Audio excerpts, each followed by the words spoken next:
kita mencoba untuk membicarakan sesuatu yang uncomfortable. Semakin banyak kita membicarakan hal-hal yang sebelumnya hanya dibicarakan di ruang-ruang kecil, di pantry biasanya, itu akan lebih bagus. Untuk apa? Menciptakan leaders paham perspektif.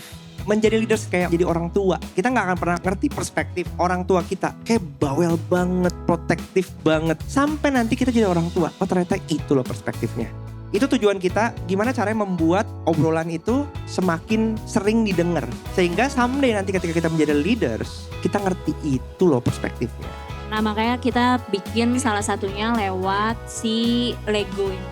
Ya. Pengennya adalah gimana bisa menerjemahkan sesuatu yang mungkin sifatnya agak sedikit abstrak gitu ya. Jadi gimana caranya supaya itu bisa diterjemahkan jadi sesuatu yang lebih konkret dan terlihat.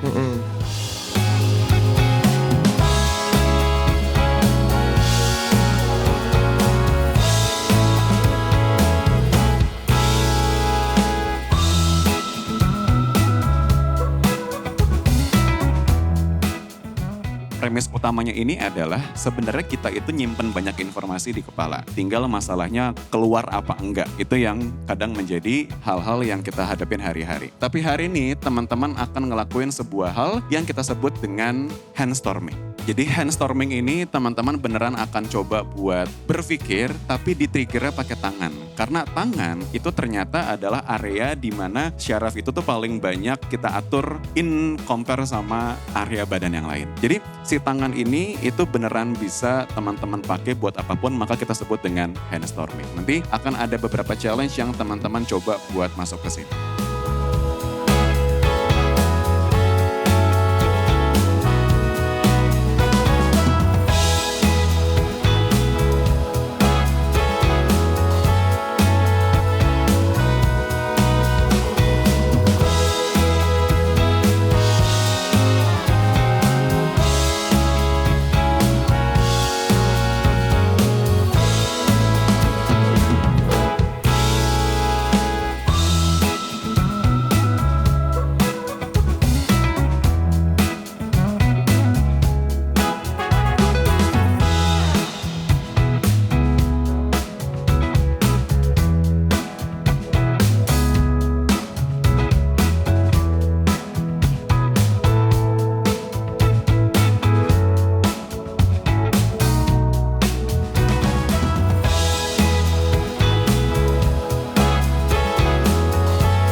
Kita di sini semuanya abstrak. Seperti tadi di tengah jalan, kayaknya ini pondasinya kurang kuat. Goalnya adalah yang menciptakan jembatan yang kokoh dan juga estetik untuk kita semua. Kita ngumpulin dulu shapes dan bentuk-bentuk yang membantu untuk bikin foundations yang kuat. Kita mau bikin pegangan tangan atau pagar, kita menggunakan bahan yang ada. Diskusi itu langsung direct aja, kita eksperimen langsung. Kalau sesuatu nggak works, ya udah langsung kita ganti. Balik lagi karena kita sudah melihat polanya sebelum melakukan hal itu, kita sudah mengambil porsi dan role masing-masing. Dan itu juga terjadi di perusahaan ataupun ketika kita bekerja, ketika kita sudah punya role-nya, kita menjalankan itu sesuai dengan effort yang kita bisa dan memastikan role kita itu bekerja dengan baik. Nah cuman berubah terus, kita iterasi terus. Akhirnya kita punya satu insight bahwa kayaknya yang strong itu gak harus bridge-nya tapi orangnya.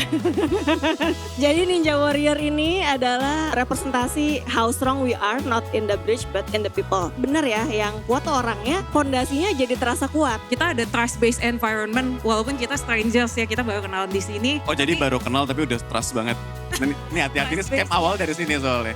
Ya kadang-kadang chaos itu bisa make it stronger. The diversity, familiar chaos dan segala macam itu ternyata bisa bikin strong juga. Ketika kita ngomongin strong, kita harus terus tersenyum.